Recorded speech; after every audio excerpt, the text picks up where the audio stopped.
Bienvenidos, estimados alumnos, al laboratorio de la turbina hidráulica Pelton. Esta turbina que ubican ustedes al interior del laboratorio termofluido de la casa central de la Universidad de Santa María es una turbina didáctica de unos 5 kW, pero no por ello representativa de los componentes que tiene una turbina Pelton y el comportamiento característico de trabajo de la unidad. Para esta turbina, como otras que vamos a realizar también en el marco de esta filmación de laboratorio, hay dos tipos de ensayos que se llevan a cabo con esta unidad. El primero que vamos a describir es cómo se comporta la turbina Pelton o la turbina Francis más adelante con diferentes revoluciones de generación. Por ello tenemos acá un generador de corriente continua que permite trabajar desde 0 hasta 1500-1800 RPM. Tenemos el acoplamiento y la turbina propiamente tal. Por lo tanto, el primer ensayo es determinar en qué condiciones la turbina trabaja óptima desde el punto de vista de eficiencia y de potencia. ¿Con qué revoluciones? ¿Con las máximas, que se llama de embalamiento, o con las mínimas? Ese ensayo se llama al freno. El segundo ensayo, y el más representativo de la turbina, se llama ensayo de recepción. Y por algo se llama ensayo de recepción, porque significa que uno se recibe de una turbina que llegó recién del fabricante. ¿Qué cosas interesan de la recepción? Primero, que la turbina corresponda al pedido, o sea, que dé la potencia del catálogo. Y también, por lo mismo, la eficiencia que corresponda a lo asegurado por el fabricante. De ahí que en ese ensayo de recepción, primero el generador se mantiene a revoluciones constantes, porque eso simula que estamos entregando energía a la ciudad. Eso es sinónimo de frecuencia 50 Hz en Chile. 50 Hz o revoluciones constantes de la turbina. Entonces en el segundo ensayo las revoluciones son fijas y cambiamos la alimentación de caudal a la turbina. Por eso que se llama recepción. ¿Cuánta potencia, cuál es la eficiencia con 100% del caudal o 100% de la potencia? Con 3/4 de carga, con media carga y 1/4 carga. Ese es el segundo ensayo de recepción. Ahora vamos a ir reconociendo los componentes de esta turbina hidráulica Pelton.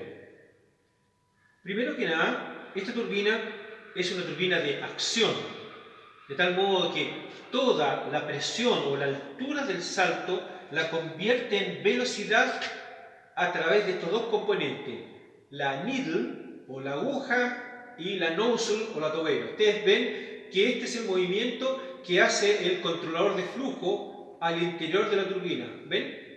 Un diseño estilizado para que haya mínima pérdida en el momento en que cierra completamente o abre la admisión. Esto lo van a encontrar ustedes en esta posición. Y para ello, la posición del inyector se va regulando con esta manilla. Y al interior van a encontrar la turbina con los álabes o la cuchara propiamente tal. Si se fijan, esta cuchara es muy importante visualizar en que trata de que el jet vuelva en 180 grados, que es el máximo impulso. El jet viene llegando en esta posición, el jet de la tobera, y la idea es que el flujo se devuelva por ambos lados 180 grados. Y ese es el máximo impulso. Es el objetivo de esta turbina. Y este sacado que ustedes ven arriba es porque la cuchara viene avanzando así, ¿ven? Y hay que tener la mínima distancia, ¿ven? ¿Ven cómo avanzando la cuchara? Para que no moleste con el jet y reciba el impacto. Esa es la idea de cada uno de estos componentes. Por supuesto que este jet tiene mucha relación con el ancho de la cuchara y el alto y la profundidad. Esas son medidas casi estándar. Por ejemplo, ustedes ven que el ancho de la cuchara son casi 3 veces el diámetro del jet. Y el ancho tiene otros valores característicos y la profundidad también. Vamos a los componentes de la unidad. Primero está la turbina hidráulica Pelton con el control del jet de admisión, la turbina propiamente tal, con algunas cámaras de inspección en la parte superior. Tenemos los descansos lubricados, los dos descansos, el acoplamiento, por eso que está protegido, y tenemos el generador de corriente continua. Aquí tenemos la llegada de la corriente continua por este lado. La corriente continua es V por I, simplemente, y lo convertimos a corriente alterna acá. Entonces nos interesa el amperaje de la corriente y el voltaje. Por lo tanto, la potencia va a ser V por I. Esa va a ser la potencia eléctrica. Y esta potencia eléctrica aparece aquí visualizada como el consumo de una casa. ¿Ven? Este es el consumo del usuario. A medida que hay más ampolleta, hay más carga. Esta es la carga propiamente tal de la unidad. Para completar la carga de la máquina, cuando es mucha, estamos trabajando con plena carga, todavía le incorporamos más ampolletas en la parte trasera. Aquí ustedes pueden ver que podemos poner varias ampolletas que ya realmente no se usan, son de estas ampolletas incandescentes, pero en este caso visualiza la carga de la turbina. Bien, ahora vamos a comenzar con los síntomas, las variables que permiten identificar el comportamiento de esta máquina. La primera, una de las más importantes de esta máquina, son las revoluciones. Por eso tenemos este tacómetro digital. Con este tacómetro nosotros lo posicionamos en el eje, de esta manera, y vemos las revoluciones de la turbina. Esta es una variable importante en el primer ensayo, porque el primer ensayo justamente se llama el freno. Llevamos la máquina de máximas revoluciones hasta las mínimas, poniéndole carga. Por eso que esta variable de revolución es muy importante.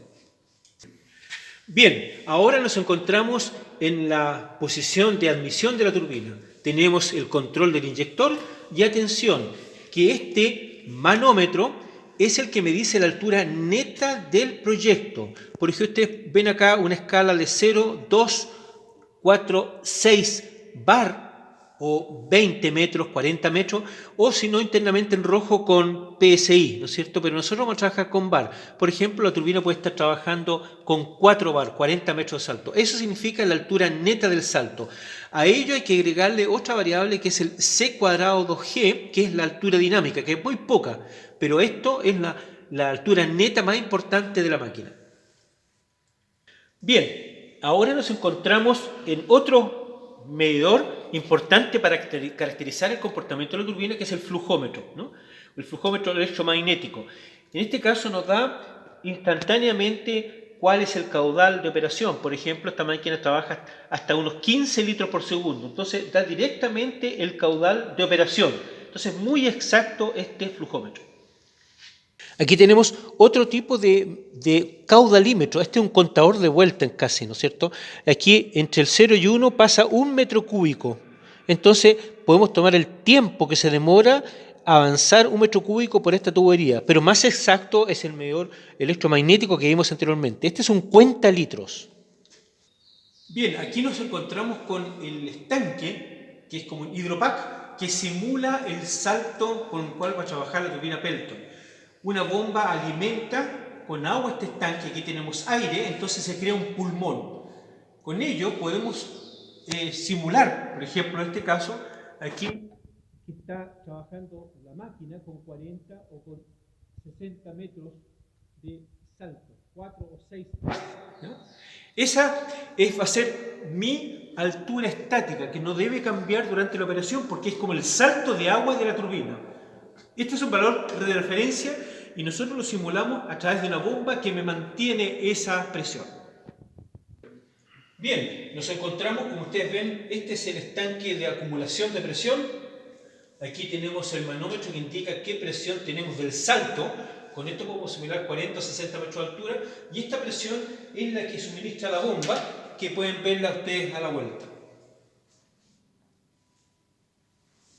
Aquí nos encontramos con otra bomba que también nos posibilita trabajar con más caudal. No tanto presión, sino más caudal. Ustedes ven que este equipo succiona del pozo y podemos con esta línea, ¿no?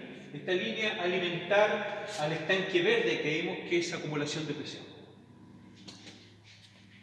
Adicionalmente a ese funcionamiento de la bomba con presión constante, nosotros podemos incorporar un variador de frecuencia que ustedes tienen acá. Con eso podemos trabajar con diferentes niveles de presión, con un variador de frecuencia, que es muy importante hoy día incorporar a las bombas de modo de evitar la estrangulación, sino que bajar las revoluciones.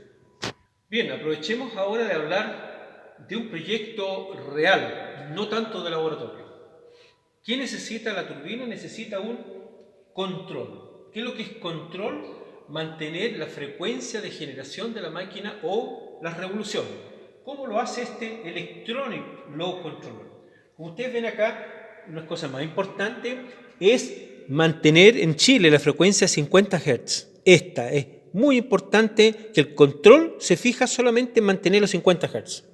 Por lo tanto, la turbina le entrega la energía al control y el control determina si en la casa nadie consume, disipa lo no usado en resistencias, por ejemplo, ampolletas o resistencias, como ustedes pueden ver acá, enfriadas por agua. Es que una resistencia sumergida en agua.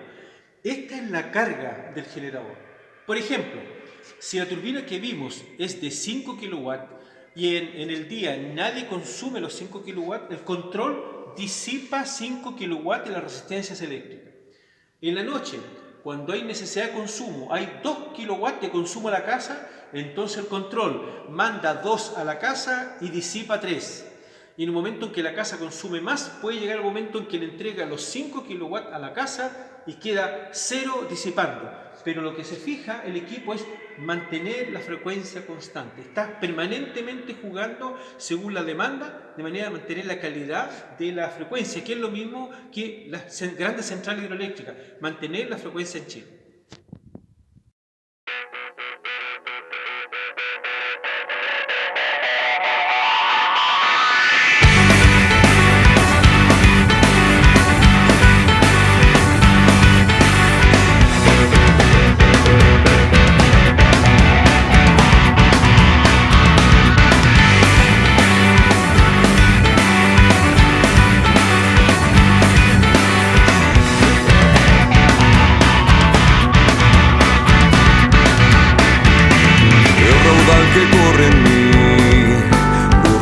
Temporal, desbordando el universo.